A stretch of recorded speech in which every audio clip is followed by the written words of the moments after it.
కాదు, నువ్వు అజ్ఞానివి, నువ్వు పాపివి కాదు అని చెప్పు. ఇది ఒక డిఫరెంట్ యాటిట్యూడ్, విభిన్నమైన కోణం. దేవుడు నీకు వ్యతిరేకంగా లేడు. నువ్వు వ్యతిరేకంగా ఉన్నా, దేవుడు అంటే నువ్వు నమ్మకపోయినా, దేవుడు నీ పట్ల వ్యతిరేకంగా లేడు. ఆయనేమి పగ తీర్చుకునే దేవుడు అయితే కాదు. నీ సమస్యలన్నిటికీ కారణం నువ్వే. నీ సమస్యలు, నీ ప్రాబ్లమ్స్ అన్నిటికీ కారణం కూడా నీ యొక్క అజ్ఞానమే.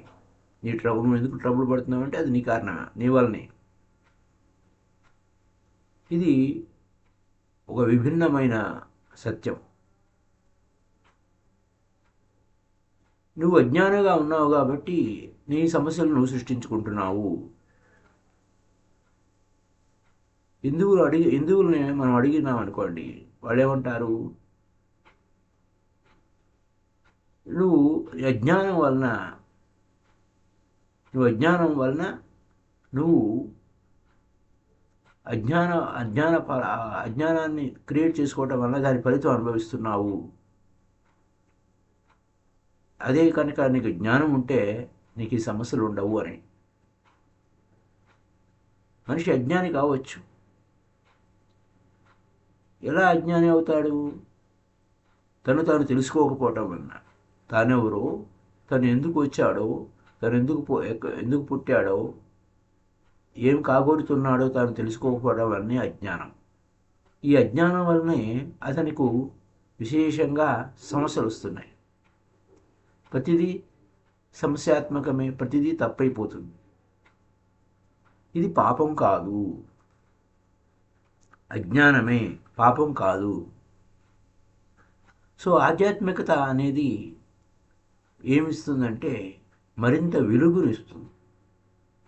ఆధ్యాత్మికత మరింత వెలుగునిస్తుంది, మరింత జ్ఞానాన్ని ఇస్తుంది, మరింత అవేర్నెస్ని ఇస్తుంది.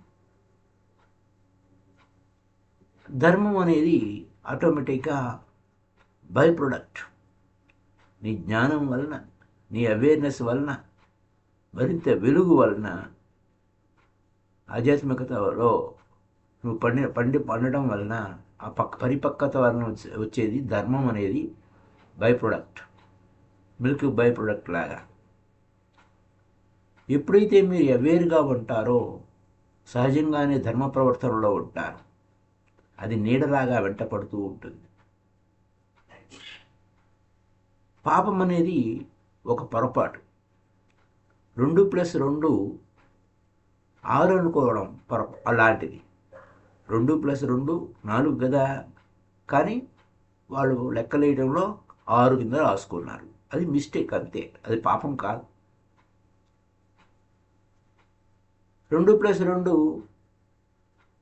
5 అనుకోవడము, 6 అనుకోవడము అనేది ఒక పొరపాటు. వాడిని తీసుకుపోయి అగ్నిలో పడేయం, నరకయాతన పెట్టాల్సిన అవసరం లేదు. అది మిస్టేక్, ఎర్రర్. అది పాపం కాదు. అతన్ని బోధించాలి, ఇది కాదు బాబు, 2+2 4 అవుతాయి, 5 కాదు అని వాడికి ఆ మ్యాథమెటిక్స్ లెక్కలు చెప్పాలంతే. వేదాంత ఉంటుంది, అది ఏం లేదయ్యా, నీ సంగతి నువ్వు తెలుసుకోలేకపోవడమే అజ్ఞానము అంటుంది. నీ సంగతి నువ్వు తెలుసుకుంటే నువ్వే దేవుడివి, దేవుడు తప్ప వేరే దేవుడు ఎవరు లేరు అని ఆ వేదాంతం చెబుతుంది. వేరే దేవుడు లేడు, నువ్వే దేవుడివి. ఎందుకు నువ్వు బాధలు పడుతున్నావు అంటే నీ అజ్ఞానం వల్ల నువ్వు బాధపడుతున్నావు. ఏమిటి ఆ అజ్ఞానం అంటే నువ్వు తెలుసుకోకపోవటం వల్లనే అజ్ఞానం. నిన్ను నువ్వు తెలుసుకోకపోవటమే అజ్ఞానము. అది అక్కడ ఉన్న కీ పాయింట్. ఎప్పుడైతే అజ్ఞానం అనేది పోయిందో, అయితే ఏమండి నువ్వే దేవుడివి, నువ్వు తప్ప వేరే దేవుడు ఎవరు లేవు అని మిగతాది అదే చెప్పాడు. నీ లోపల ఉన్న దేవుడు తప్ప వేరే దేవుడు ఉన్నాడని భావించినంతకాలం నీ ఏడుస్తూనే ఉంటావులే, బాధపడుతూనే ఉంటావులే అని, మొత్తుకుంటూనే ఉంటావు, అది కావాలని అడుగుతూనే ఉంటావని. అంటే నీ లోపల ఉన్న దేవుడిని, నీ హృదయంలో ఉన్న దేవుడిని నీ హృదయ కోవెలలో ఉన్న దేవుడిని నువ్వు పట్టుకోలేకపోయావు. వేరే ఎవరో దేవుడు ఉన్నాడని పరిగెడుతూ ఉన్నావు. అది జ్ఞానం. దానివల్లనే ఈ సమస్యలన్నీ వస్తున్నాయి. అదే అప్పుడు ఇదేంటి అహంకారంగా మాట్లాడుతున్నారు, నువ్వు తప్ప వేరే దేవుడెవడు లేడు అనే పదం ఏంటండి అంటే, ఈ నేను అనేది మాయమైపోతే అక్కడ దేవుడే ఉంటాడు, అంతా నీవే అవుతావు. నేను అనేది మాయమైపోతే అంతా నీవే అవుతావు. ఇక్కడ భగవద్గీతలోకి పితామహ పత్రిజీ చెప్తారు ఏమంటే, మై అనేది అంటే నిన్ను నువ్వు మై అర్పిత అంటే నిన్ను అర్పించుకోవాలి అని. అంటే కృష్ణుడికి అర్పణగా మాం వేత్తి అంటే తను తాను తెలుసుకోవటం, నిన్ను నువ్వు తెలుసుకోవటం. మాం వేత్తి అంటే నిన్ను తెలుసుకుంటే సర్వం తెలుసుకున్నావు. అది అక్కడున్న విషయం. ఇక్కడ జీసస్ చెప్పే పాయింట్లో కూడా ఒక కీ చెప్తున్నారు ఓషో గారు. ఐ ఆమ్ ద లైట్ అంటే ఐ ఆమ్ అంటే ఆ జీసస్ గారు, నువ్వే ఆ దీపానివి, నువ్వే ఆ వెలుగువి, అంతటికీ వెలుగునిచ్చేవాడివి నువ్వే అని చెప్తున్నాడు. ఐ ఆమ్ ద ఆల్ అంటే యు ఆర్ ద ఆల్ అని చెప్తున్నాడు. ఐ ఆమ్ అంటే ఆ జీసస్ వెలుగునివ్వడు, నువ్వే వెలుగునిస్తున్నావు, నువ్వే అంతా అయి ఉన్నావు, నువ్వే వెలుగునిస్తున్నావు, నువ్వే సర్వస్వం అయి ఉన్నావు, అంతా నీ నుంచే వచ్చారు, అంతా నీ నుంచే అంతా వచ్చారు, నీ నుంచే అంతా సర్వం ఉంది, ఆహారం చివరికి అంతా నీ వద్దకే వస్తారు. ఆఖరికి అన్ని చోట్ల నువ్వే ఉన్నావు. అంటే cleave a piece of wood, ఒక చెట్టు బెరడును తీసినా నువ్వు ఉన్నావు. ఐఆమ్ దేర్ అంటే యు ఆర్ దేర్ అంటున్నాడు ఆయన. లిఫ్ట్ ద స్టోన్, ఒక రాయిని ఎత్తినా దాని కింద నువ్వు ఉన్నావు, అక్కడ నువ్వు దొరుకుతావు. స్థూలమైన మీనింగ్ తీసుకుంటే మన హిందూయిజంలో ఎలా ఉంటుంది. సూక్ష్మమైన విషయం తీసుకున్నాం అనుకోండి, అంతా నీవే. వేదాంతం చెప్తుంది అంతా నువ్వే, all that you are. There is no god except you, other than you, నీకన్నా వేరే దేవుడు ఎవరు లేరు అని చెప్తుంది. అదే సత్యాన్ని జీసస్ వారికి అర్థమయ్యే భాషలో నేను అంటే అది నువ్వు అని అర్థం. ఇది ఒక గొప్ప దృఢమైన మాట. జీసస్ అనేవాడు ఒక కవిలాగా చెప్పాడు. ఏ విధంగా కృష్ణుడు ఒక కవిలాగా భగవద్గీత ఆలపించాడో అలాగా ఈయన మాటలు అంతే. అంటే ఎవరైనా అల్టిమేట్ స్టేటస్కి పోయిన వారు ఆ విధంగానే చెప్తారు. పొయిటరీ లాగానే ఉంటుంది, ఒక పద్యంలానే ఉంటుంది, ఒక సంగీతంలానే ఉంటుంది, మ్యాథమెటికల్గా ఉండదు. అంచేత అది అలా చెప్పడం వల్ల అది చాలా సులువుగా చెప్పచ్చు. దానికి ప్రూఫ్స్ ఉండవు. ప్రూఫ్ చేయాలని ప్రయత్నించిన వారంతా ఫెయిల్ అయ్యారు. జీసస్ మిరాకల్స్ అన్ని ఇన్నర్ మిరాకల్సే, అవుటర్ మిరాకల్స్ కావు. ఇన్నర్ మిరాకల్సే అవుటర్ మిరాకల్స్ కావు. అంటే బాహ్యంగా ఆయన ఏదో చేశాడంటే, కళ్ళు లేని వాడికి కళ్ళు ఇచ్చినాడంటే ఆ కళ్ళు లేని వాడికి కళ్ళు ఇవ్వడం కాదు, ఫిజికలైజ్ కాదు.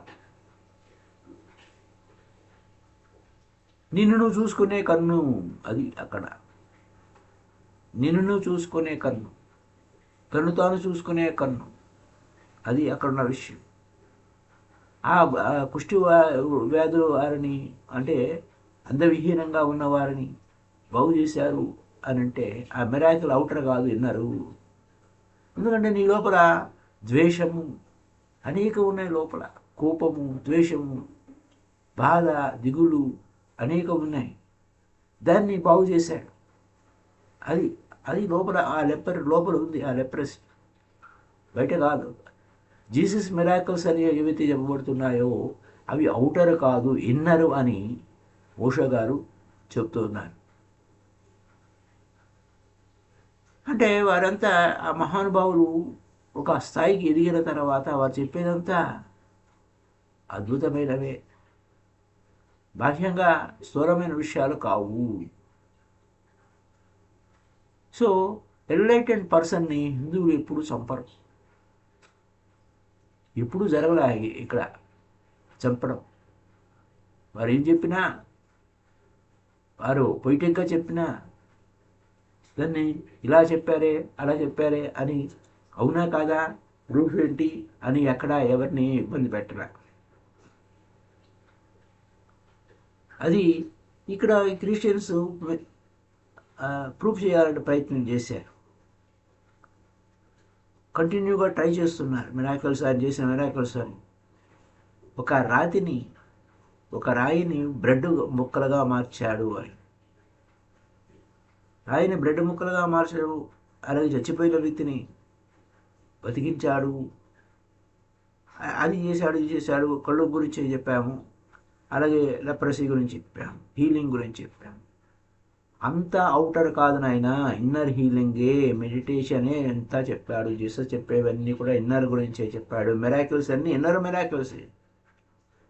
నువ్వు బతికి ఉన్నా చచ్చిన వాడిలాగా ఉన్నావు,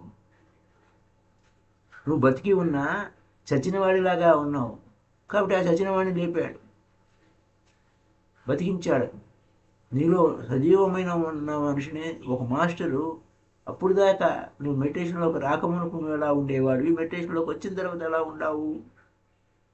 ఓ గురువు దగ్గరికి వచ్చినప్పుడు నీలో ఉన్నవాడిని ఆ పాత మనిషి పోయి కొత్త మనిషి వస్తాడు. బటర్ఫ్లై ఎఫెక్ట్, ఓ గొంగళి పురుగు లాంటి జీవితాల నుంచి సీతాకోక చెలుక లాంటి జీవితం ఇస్తాడు. అది అక్కడున్న విశేషం. క్రిస్టియన్స్ జీసస్ మీద ఆధారపడలేదు, ఆయన మిరాకిల్స్ మీద ఆధారపడ్డారు. కానీ ఆ మిరాకిల్స్ అవుటర్ మిరాకిల్స్ కావు, ఇన్నర్ మిరాకిల్స్ వాస్తవాన్ని. కానీ వాళ్ళు ఏమైనా ప్రచారం చేసుకుంటారు, బయట మిరాకిల్స్ చేశాడని. అది ఎప్పుడైనా ప్రూవ్ చేయొచ్చు, అది అంత అవుతుంది ఏమీ లేదు. చచ్చిన వాడిని బతికించడం అంటే రెండవ ప్రపంచ యుద్ధంలో రష్యా వాళ్ళు 6 మందిని ప్రయత్నించారు, 6 మందిని బతికించేసుకున్నారు. వారు చచ్చిపోయిన వాళ్ళని బతికించుకున్నారు. అది మెడికల్ మిరాకిల్. వాళ్ళు ఆల్మోస్ట్ కాదు వాళ్ళు డెడ్, చచ్చిపోయిన వారిని బతికించుకున్నారు వాళ్ళు.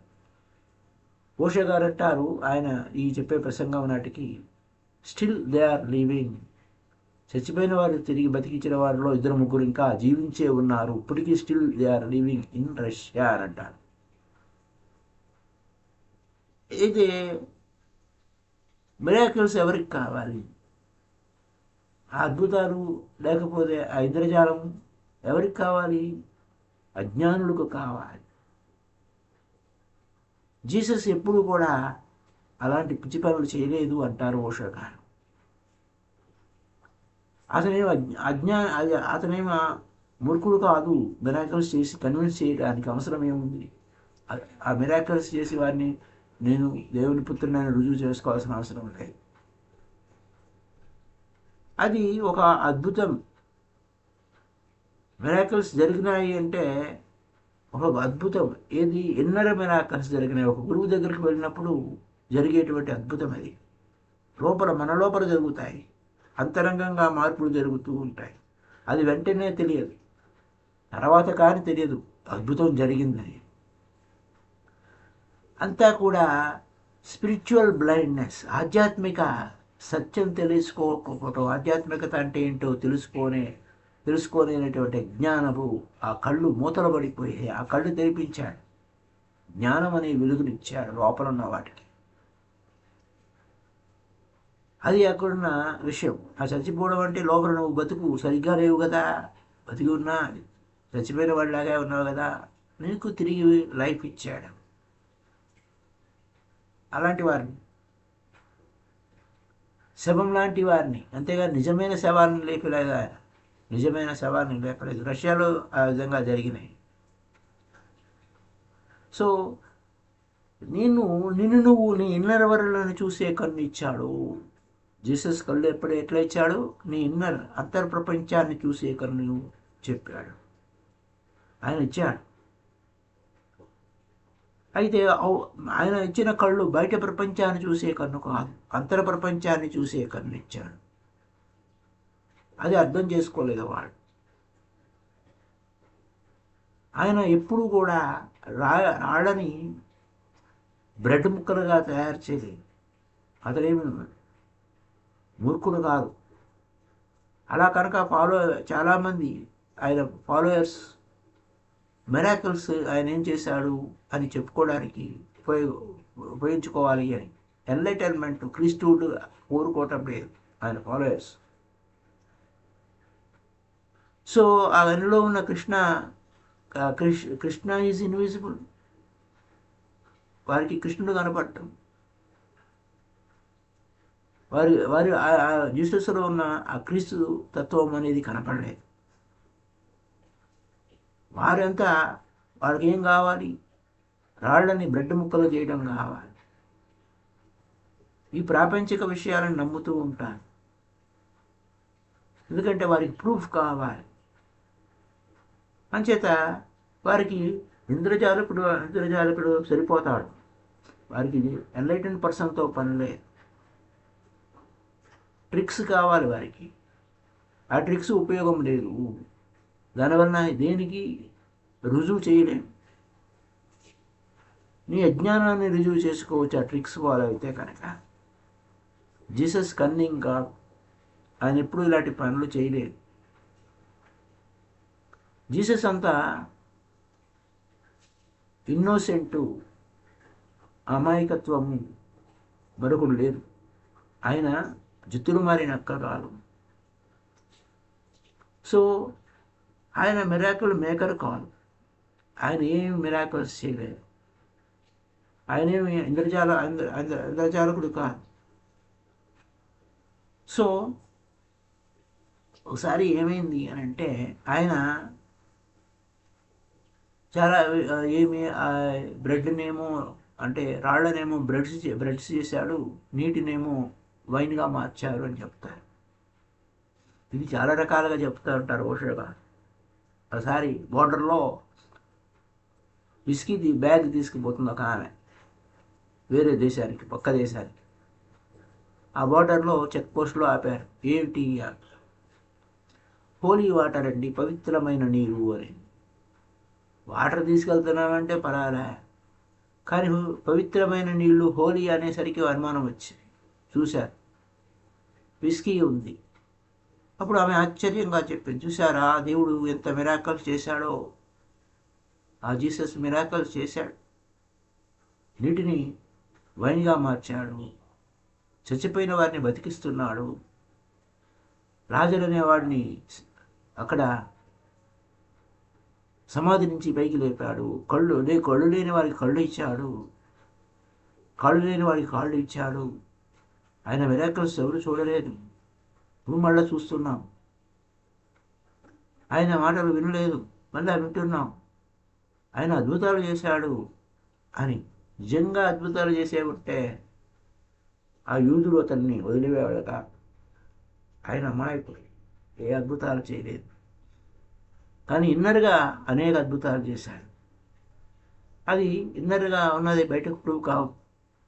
అంతరంగంగా నీ లోపల వచ్చేటువంటి అనుభవాలు బయట ప్రూవ్ చేయడానికి వీలు కాదు. కానీ ఆ శిష్యులు బయట అనేకం చెప్పుకుంటూ వచ్చారు, అలా ఉంది, ఇలా ఉంది, అలా ఉంది, ఇలా ఉంది అని అనేక వ్యవహారాలు చేశారు. ప్రతి ఒక్కడు ఆయన ఫాలో అయ్యే ఉండేవారు, కానీ వారి అంత మిరాకిల్స్ ఏమీ లేవు గమనించారు. కాబట్టి అతని మీద అసలు దృష్టి పెట్టలేరు. ప్రతి ఒక్కడు చావంటే భయం, జబ్బులంటే భయం. అంచేత సమస్యలు బాధలు పడుతూ ఉంటారు. ఇలాంటప్పుడు ఇతనే సరైన వ్యక్తి అని ఆయన వెంటబడ్డారు. ఎందుకంటే నువ్వు చచ్చిపోతే వాడు తిరిగి బతికిస్తాడు, జబ్బు పడితే ఆయన హీల్ చేస్తాడు. నువ్వు పేదవాడివైతే నేను గొప్ప ఇంకా నీకు రాళ్ళని బ్రెడ్స్గా మార్చాడు, నువ్వు ఇంకా ఏం చేసుకోవచ్చు, పెద్ద డబ్బులుగా మార్చుకోవచ్చు. ఇది సాధ్యమే ఆ మిరాకిల్స్ చేస్తే అని. నిజంగా ఆయన కనుక అలా చేసి ఉన్నట్టయితే ఆ యూదులు ఆయన ఎందుకు వదిలేవాడు కాదు, ఆయన వెంటపడేవారు. ఆయన ఏం చేయలేదు, ఆయన్ని సిలువ వేశారు. కారణం ఏమిటి? మిరాకిల్స్ జరుగుతాయా అంటే అవి కంటికి కనబడే మిరాకిల్స్ కావు నాయన, స్థూలమైన కంటికి కనపడే మిరాకిల్స్ కావు. అవి అంతర్నేత్రంతో చూసేటువంటి మిరాకిల్స్ సంభవిస్తాయి. బయట కంటికి కనపడే మిరాకిల్స్ సంభవించవు. నువ్వు చచ్చిపోయినట్టే ఆ లాజరు చచ్చిపోయాడు. If I make you alive that will be something between me and you. ఒకవేళ నిన్ను నేను బతికిస్తే నీకు నాకు మధ్య ఉంటుంది, కానీ అది బయట విషయాలు కాదు. అది ఎందుకంటే it will not be announced in TV and రేడియోలోను లేదా టీవీలో అనౌన్స్మెంట్ చేసేది కాదు, ఎవరికీ తెలియదు. నువ్వు చచ్చిపోతే నేను బతికిస్తే అది నీకు నాకు మధ్య ఉన్న వ్యవహారం, కానీ అది ఎక్కడో బయట చెప్పే వ్యవహారాలు కావు. వాస్తవానికి బయట చెప్పే వ్యవహారం కాదు అంటే అది ఇన్నర్ వరల్డ్లో, అంతర ప్రపంచంలో జరిగింది. ఆ అంతర ప్రపంచంలో నువ్వు ఆల్రెడీ చచ్చిపోయిన వాడిలాగా, ఆ సమాధిలో ఉన్నవాడిలాగా, ఆ శవంలో ఉన్న శవపెట్టిలాగా ఉన్నవాడిలాగా ఉండవు. నేను కాదురా, నువ్వు నువ్వు చచ్చిపోవడానికి ఏమి లేదురా, నిన్ను తెలుసుకోరా అనేటువంటి జ్ఞానాన్ని అక్కడ ఇచ్చాడు. సో ఇన్నర్ వరల్డ్ అంత అంతర ప్రపంచమే. ఆ ఇన్నర్ వరల్డ్లో నిన్ను చచ్చిన వాడిని లేపినాడు అని అంటే అది నీకు నాకు మధ్య ఉన్న సమస్య. నీకు నాకు మధ్య ఉన్న సమస్య అంటే ఆ అంతర ప్రపంచంలో ఉన్న వ్యవహారం. అది ఎవరికి నువ్వు రుజువు చేయలేవు. అది కంటికి కనపడని విషయం. నేను బతికించాను అన్నా అది నువ్వు ఎవరికి ప్రూవ్ చేయలేవు, ఎవరికి కంటికి కనపడిన విషయం. సో మిరాకిల్స్ జరుగుతాయి, కానీ జీసస్ డిసైపల్స్ ఆయన చెప్పారు జీసస్ ఇలా చేశాడని ప్రూవ్ చేయలేకపోయారు. అది ఇలా జరిగింది అలా జరిగింది అని అన్నారే కానీ ప్రూవ్ చేయలేకపోయారు.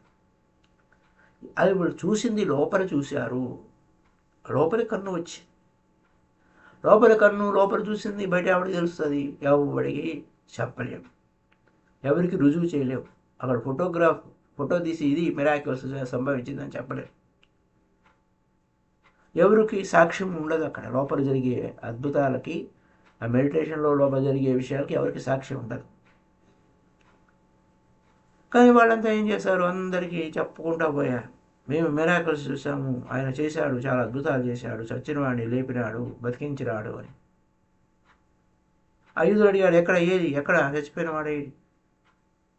నిజంగా అలా కనుక జరిగి ఉన్నట్టయితే ఆయన్ని దేవుడి పుత్రుడిగా యాక్సెప్ట్ చేసేవారు. అతన్ని ఎప్పుడు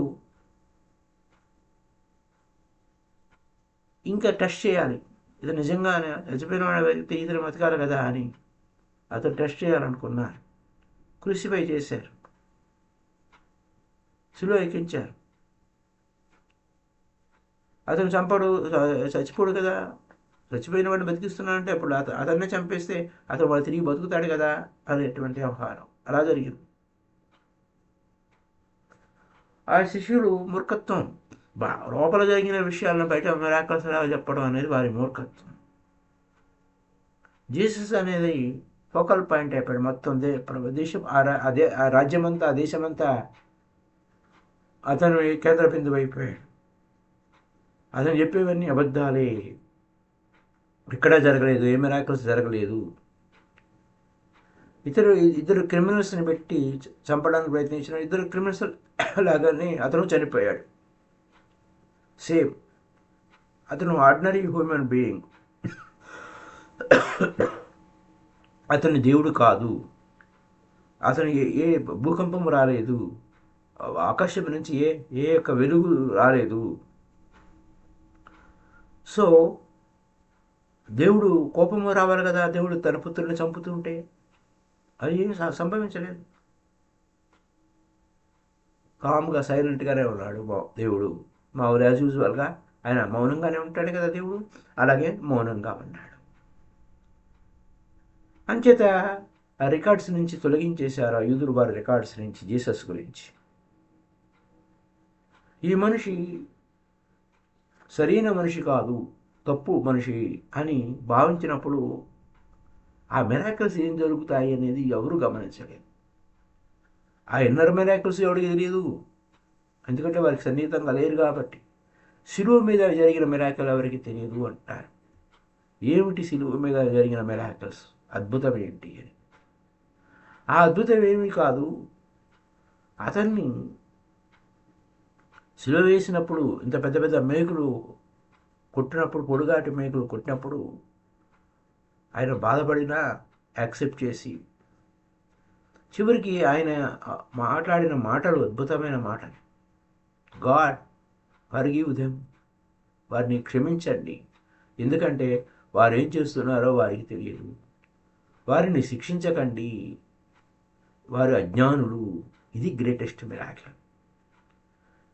ఎంత విపరీతమైన కష్టము ఆ శిలువ ఎక్కించడం అంటే, ఆ చేతులకి కాళ్ళకి మేకులు కొట్టడము, తల మీద ముళ్ళ కిరీటం పెట్టడము, అవన్నీ ఎంత దారుణమైన వ్యవహారము అయినా జీసస్ నోట్లోంచి కరుణ వచ్చింది. అది మిరాకిల్.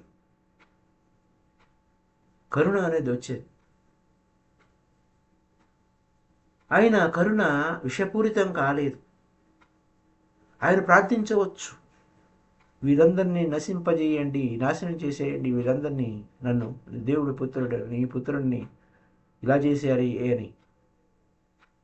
అలా చేయలేదు ఆయన, ఆ నోట్లోంచి అది రాలేదు. Forgive them because they don't know what they are doing, వారిని క్షమించండి అని అన్నాడు. ఎందుకంటే మిరాకిల్స్ అంటే ఏంటో అద్భుతాలు ఏవో జరుగుతాయి అనేది కాదు, ఇన్నర్ మిరాకిల్.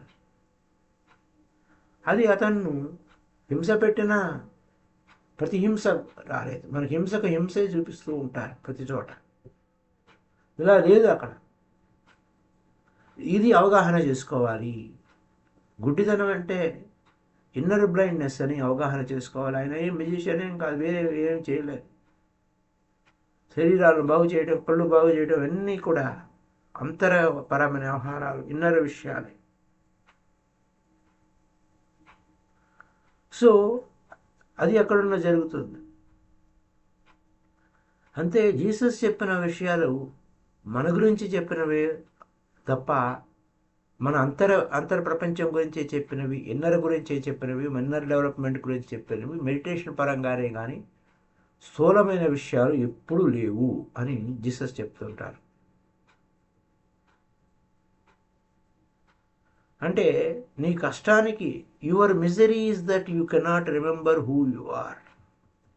నీ కష్టానికి కారణం, నీ దుఃఖానికి కారణం నిన్ను నువ్వెవరూ మర్చిపోయినావు నాయనా.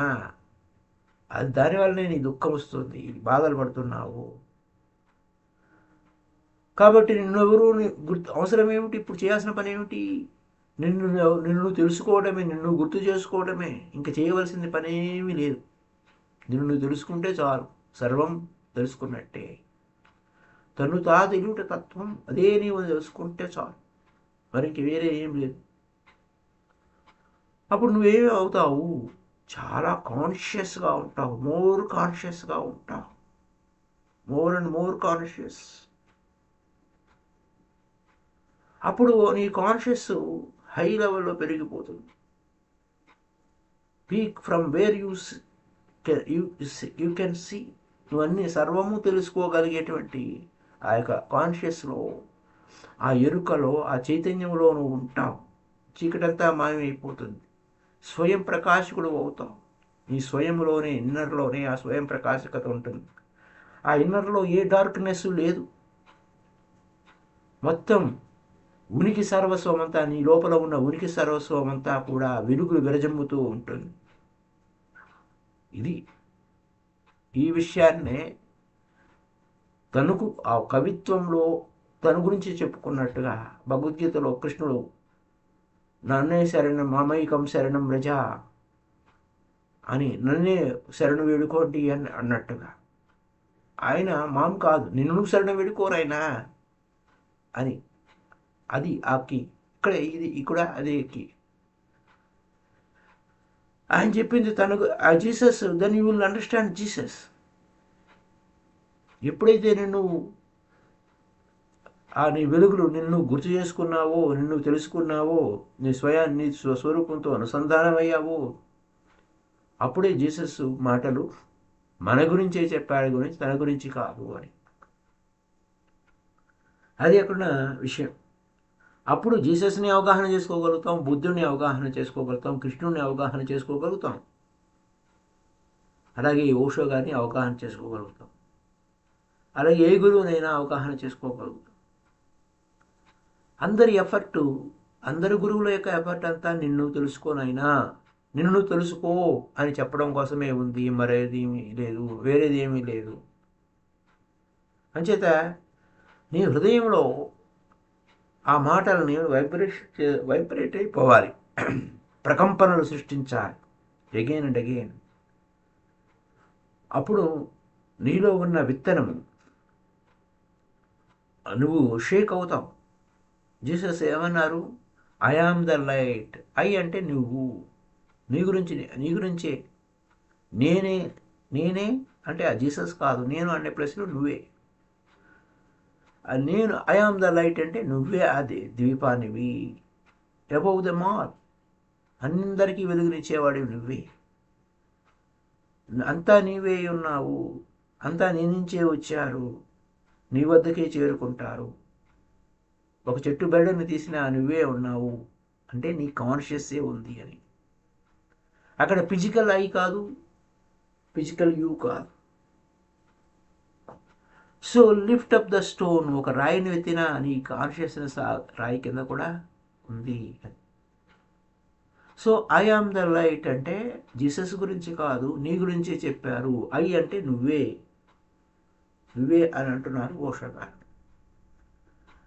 So thank you. నెక్స్ట్ ఎపిసోడ్లో